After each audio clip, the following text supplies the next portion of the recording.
He watched her smile fade the moment he said he was unemployed, and in that second, he knew. She was not the one because every woman before her had done the same, and none of them knew that the man sitting across from them in a wrinkled shirt and worn-out shoes owned half the skyline of the city, and tonight would be no different. Or at least that is what he believed until the waitress with tired eyes and a quiet voice did something no one had ever done before, and that single moment would destroy every wall he had built around his heart. Daniel Hale was known in the business world as the Silent Shark. The founder of Hale Technologies, a company whispered about alongside giants, though his name rarely appeared in headlines he preferred it that way. He had built his empire after his wife died in a car accident 5 years ago, leaving him alone with a 2-year-old son named Noah the night she died. Daniel buried more than his wife. He buried his softness, his laughter, his belief in love, and replaced them with discipline, strategy, and control. He became a machine in a tailored suit, yet every night, when he returned to his mansion overlooking the city, he would sit beside Noah's bed and promise that he would never let another wrong person into their life's wealth. Attracted attention, but not the right kind. And after several disastrous relationships with women who loved the lifestyle more than the man, Daniel created a test. He would arrive at every blind date pretending to be broke, sometimes saying he had just lost his job, sometimes claiming he was drowning in debt. He wore simple clothes, drove an old sedan borrowed from his driver, and listened carefully. The reactions were always predictable: forced sympathy, polite excuses, or sudden emergencies that ended the date early.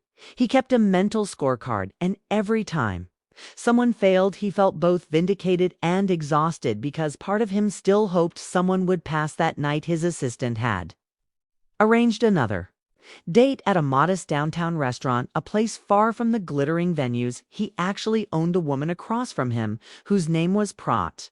Vanessa had been charming over messages, but the moment he mentioned he was struggling financially, her posture changed. Her eyes drifted to the exit, and within minutes, she was checking her phone, apologizing for a fabricated crisis. Daniel nodded as if unsurprised and wished her well when she left.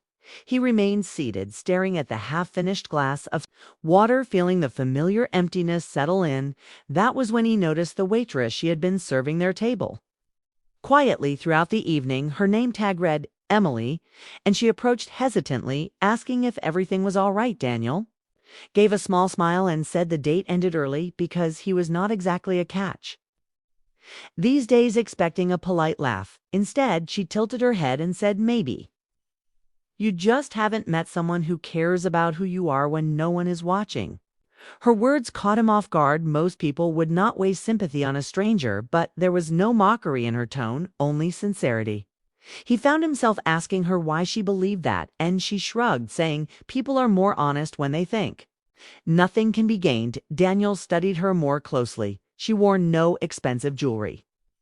Her uniform was slightly faded, and there was a faint exhaustion in her eyes that suggested life had not been easy yet. She moved with quiet resilience. He asked her what she would do if she were on a date and the man confessed he was broke. She thought for a moment and replied, "If he was kind and responsible, I would ask what his plan is. Money can disappear, but character is harder to find." Daniel felt something unfamiliar stir inside him. Curiosity. He extended the conversation far beyond what was normal for a customer and waitress, talking about dreams, failures, and the pressure of raising a child alone. Emily admitted she was helping her younger sister through school after their parents passed away, and sometimes worked double shifts to keep the lights on. She laughed softly about her own bad dates, saying, "At least yours leave early. Mine usually ask to split a $5 dessert." Daniel found himself laughing genuinely for the first time in months when her manager signaled that she needed to attend another table. Daniel did something impulsive. He wrote his real number on a napkin, not the one routed through his assistant, and told her, "If you ever want to talk without an audience, call me." She looked surprised, but accepted it politely, unaware that the simple exchange had already changed both their lives. The next evening, his phone buzzed with a simple message. "This is Emily. I hope Your job search is going well, and Daniel stared at the screen longer than he would at $1 million contract before replying that it was slow, but he was hopeful their conversations began casually talking about Noah, about her sister Lily, about the exhaustion of double shifts and the quiet victories of small dreams.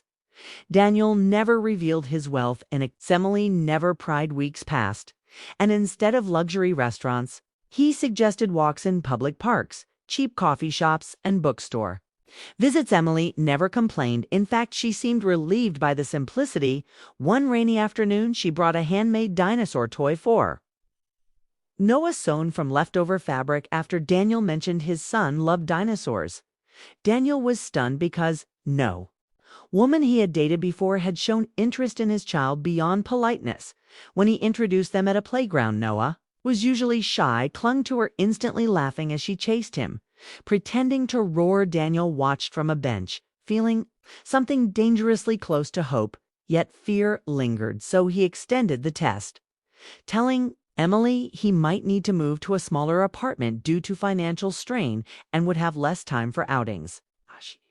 She simply smiled and said, "Then we will make the time count," offering to cook dinner at his modest rented place, which he used for such situations. When she arrived, she brought groceries, paid with her own money, insisting it was her turn. Guilt flickered in Daniel as he watched her cook in the small kitchen. Later that night, a sudden phone call shattered the calm. His head of security urgently mentioned a breach at Hale Technologies and the board demanding his presence. Emily overheard just enough to recognize the company name. Her expression shifted from confusion to realization. When Daniel ended the call, he turned to see hurt in her eyes, and the truth hung heavy between them. She asked quietly, "How long were you planning to lie to me?" And Daniel, who could dominate boardrooms, struggled to answer. He confessed about the failed relationships, about protecting Noah, about fearing gold diggers. But Emily shook her head, saying, "I am not angry that you are rich. I am hurt that you assumed I would sell my heart for it." Her words pierced deeper than any accusation. She walked away, needing space, and for the first time, Daniel felt real panic. Days passed without messages. The mansion felt colder. Noah asked about the dinosaur lady, and Daniel had no reply. Eventually, Emily agreed to meet him again at the same modest restaurant. Daniel arrived without disguise, this time staff whispering as they recognized him. But he ignored them, focusing only on her.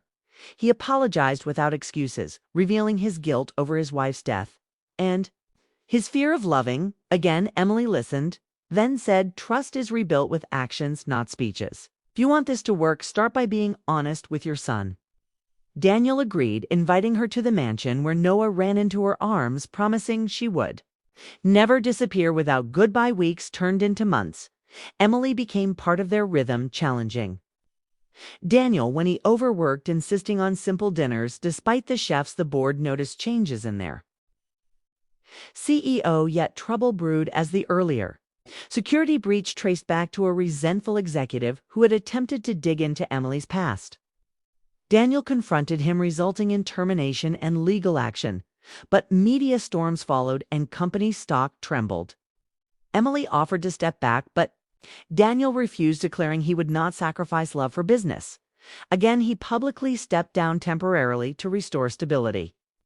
Prioritizing family over image, the bold move shocked investors, yet gradually trust rebuilt, and as crisis settled, Daniel realized that pretending to be broke once felt powerful, but loving honestly required far greater courage. Just when peace seemed within reach, an anonymous package arrived at the mansion, containing photographs from Daniel's earliest deceptions and a chilling note saying, "Every lie has a price soon."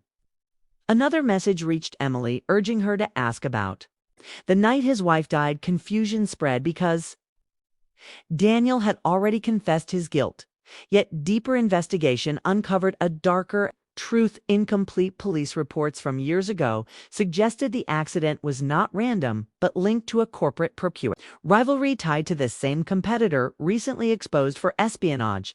The possibility that his wife had been collateral damage shattered Daniel, but Emily refused to let him face it alone.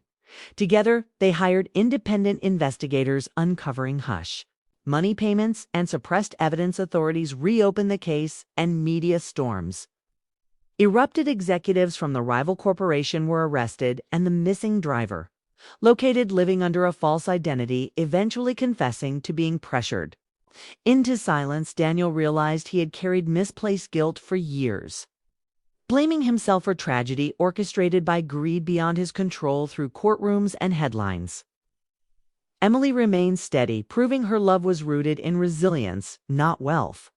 Justice was served, convictions delivered, and compensation funds established. Yet the true closure came quietly at a lakeside where Daniel once walked with his late wife. He released his lingering guilt, choosing not revenge but renewal. Turning to Emily, he admitted he once pretended to be poor to find someone rich in heart, but discovered he had been bankrupt in trust. She replied that honesty was the only real fortune. They married in an intimate ceremony surrounded by close friends, loyal staff, and children whose lives had changed through their outreach. As vows were spoken, Daniel felt no fear, no need for tests, only clarity. The greatest shock was not the conspiracy or the fortune, but that a quiet waitress had dismantled a billionaire's armor, healed a widower's grief, exposed corruption, and built a family stronger than any empire. And this time, he knew he would never risk losing it again.